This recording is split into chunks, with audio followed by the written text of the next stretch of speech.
Disclaimer, I personally have nothing against this guy, I just think he said some things that are wrong. Thank you, and I hope you enjoy the video. This is Roman from the YouTube channel RNS Entertainment.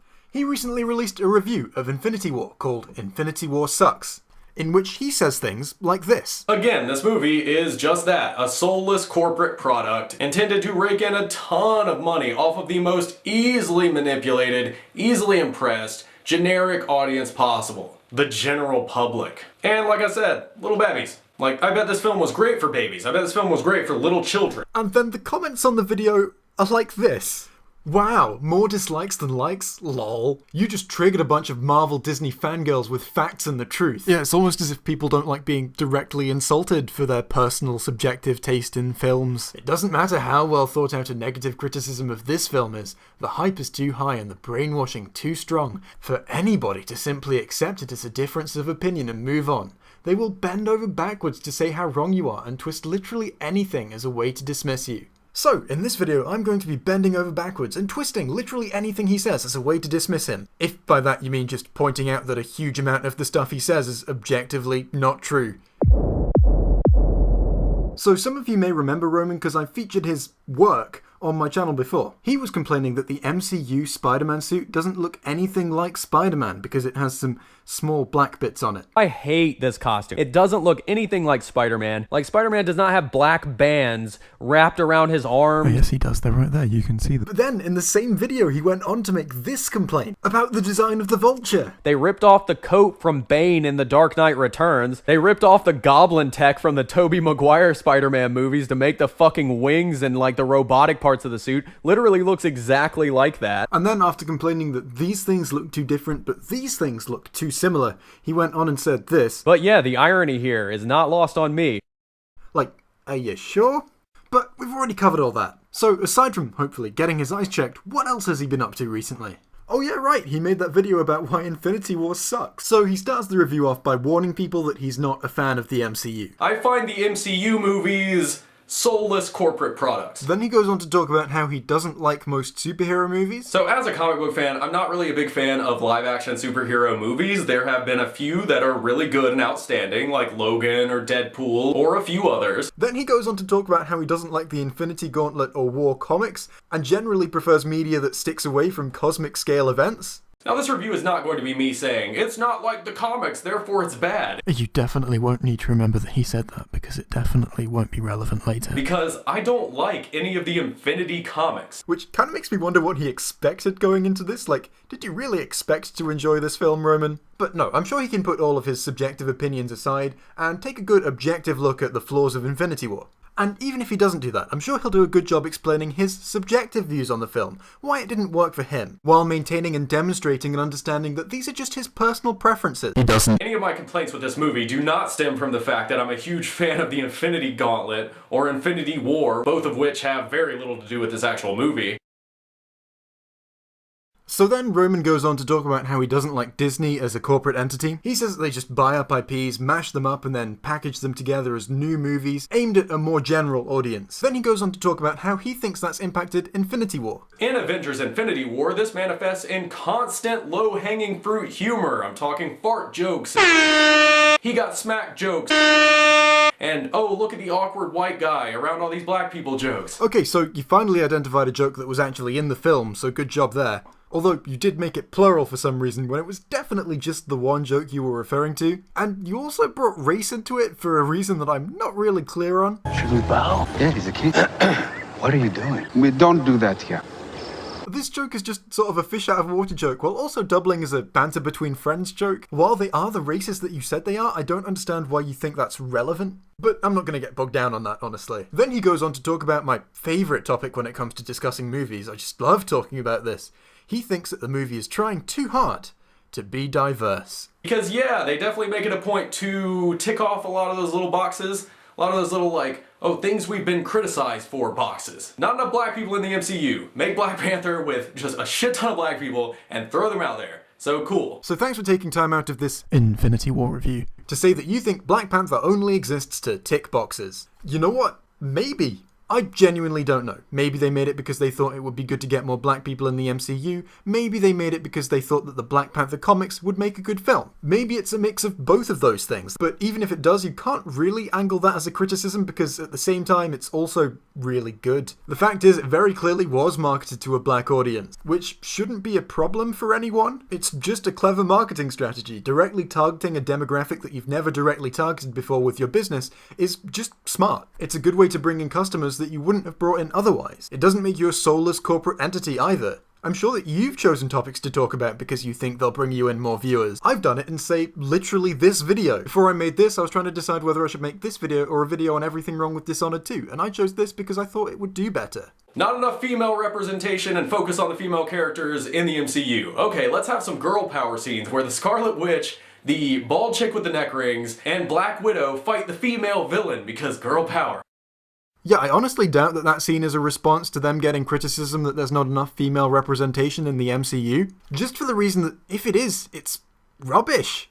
We heard you thought there aren't enough female heroes in the MCU, so we added a scene where Red Magic Lady, Africa Woman, and the blonde one fight Evil Punching Lady for like maybe a minute. So there you go. Female representation achieved. Honestly, I don't understand what your criticism is here. You haven't made any effort to say how you think this detracts from the film. Basically, you just said, I think there were some black people and some women there, and I think that that was on purpose. Personally, I'm of the opinion that sometimes black people and women are just in films, and that's not necessarily a push for diversity. So, after he talks about that, he says that he thinks the film is boring, which, I mean, personally I disagree with, but that's just very subjective. He stays on that for a little while without saying anything really silly, in my opinion, and then after that, he moves on to talking about how he thinks all of the powers of the different characters have been dumbed down for the cinematic version. All of the superpowers and weaponry in this movie seem to have been reduced to brightly colored Dragon Ball Z lasers. Scarlet Witch has probability-altering powers, make it a red laser. Vision's got really high-tech technology, make it a laser. It ends up just being a giant clusterfuck of bright light beams hitting each other, and all the action scenes are quick cuts and shaky-cam, so you can't ever tell really what's going on. Is that the case? Okay, then let's take a look at one of these so-called quick-cut shaky-cam action scenes.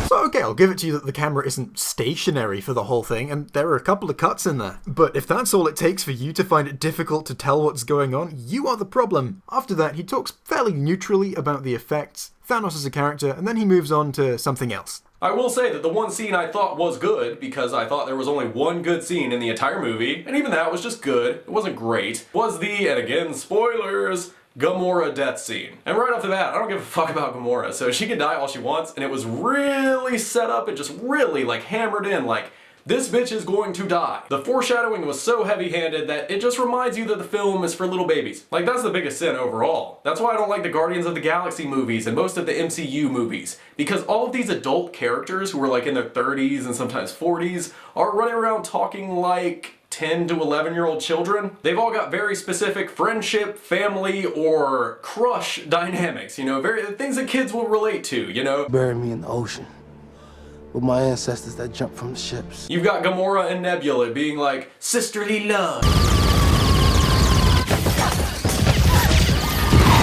Even though she's technically like a villain, like we're still sisters, so we stick together. I obviously don't agree that the MCU is just for little babies, and as long as we are throwing insults to each other, fuck you for saying that. It's a beloved franchise loved by loads of people of all ages. But let's get back to the part where you said Gamora and Nebula's relationship is just sisterly love. Boy, you really skipped over the part where Nebula displaces the abuse she received from Thanos onto Gamora, blaming her for some of the things that Thanos did to her. And then over the course of 2 Guardians films, she manages to overcome those feelings, and seemingly forgive her sister for something that it's ambiguous whether or not she even needs forgiveness for.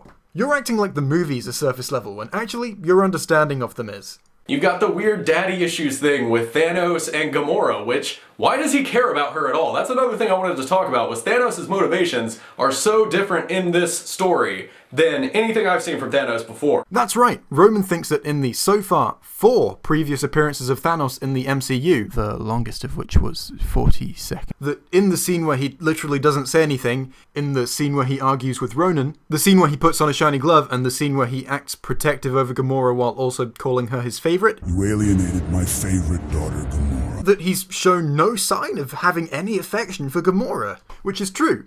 If you ignore the one time he did do that, that's a whole 3 minutes that he's gone without showing any affection for Gamora at all. I mean, I think he's talking about previous appearances in the MCU, right? He clearly isn't just complaining that it's different from how it is in the comics, because he said he wasn't going to do that. Then he talks about Thanos in the comics for a while, almost as if he's doing the exact thing he said in the intro he wasn't going to do. Then he talks about the acting for a while, saying that most of the actors are just phoning it in and the rest can't act, which honestly I really disagree with, but okay. Robert Downey Jr. has been phoning it in for so many movies now. Then he says the part that I played at the start about the people who like this film being little babbies. Like, I bet this film was great for babies. I bet this film was great for little children. And that's fine. So yeah, he does end that by saying, and that's fine, but it's not as if that's not still a massive insult to people who like this movie who are adults. And that's fine, but in comic books, it's really not, like, just for little kids. Like, there's a lot of really, like, serious stuff in there. Very in-depth character work. There's, like, actual artistry there sometimes. And in this, again, it's a bunch of fart jokes. No, that's a lie. I really was just, like, waiting for something not to be a joke. Like, for any line or any action, anything that happened, to not be a gag. Or the setup for a gag. But you know what? Yeah, there were a lot of jokes in it. It's not exactly like the comics. Some people like jokes.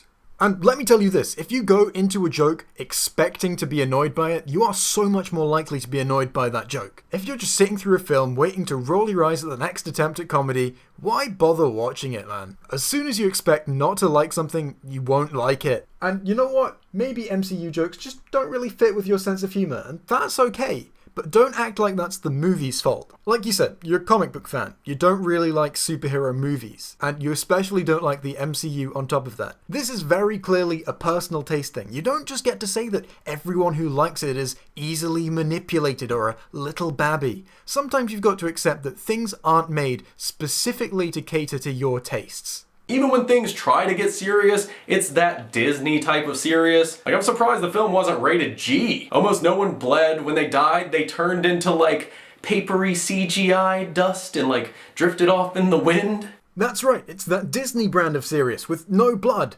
Just like there wasn't any blood in the comics when this happened. Wow, Disney have become so influential, they've gone and taken the blood out of the comics as well. So you know what, I think I'm gonna wrap it up here. He still says some more stuff about how all of the characters are exactly the same, or not exactly the same, some of them quip slightly differently, but they're similar enough. But honestly, I feel like I've just said all I have to say about this guy at this point. Or at least about this video. Loads of the stuff you say is objectively not true, and loads of the stuff you say is very clearly subjective, yet you still act like it makes the movie bad. You're just gonna have to come to accept that the MCU isn't made to your tastes, and that doesn't make it bad. The people who like these films aren't wrong or little babbies or easily manipulated. They just like the films. And they like the films because they look at the things that are actually there, instead of ignoring the things that are there and wishing different things were there instead, and also making up that there are fart jokes in it. Infinity War may not be perfect, but it's a hell of a lot better than your review. Okay, that's me done.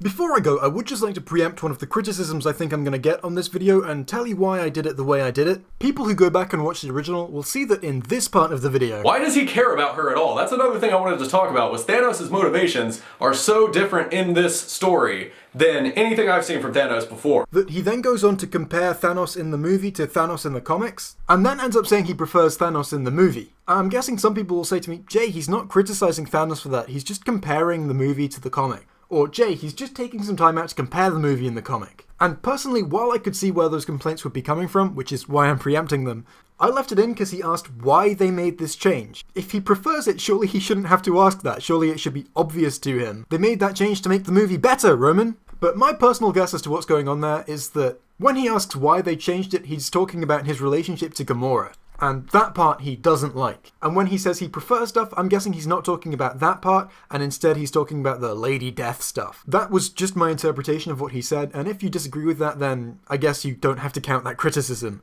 I mean, you don't have to count any of my criticisms anyway, but you know what I mean. But unless I'm missing something obvious with it, it's his own damn fault for making it ambiguous. So I hope you've enjoyed this. It's quite different from what I normally do on this channel, so if you have, or if you haven't, let me know, and let me know why. I'll see you on Wednesday. Goodbye.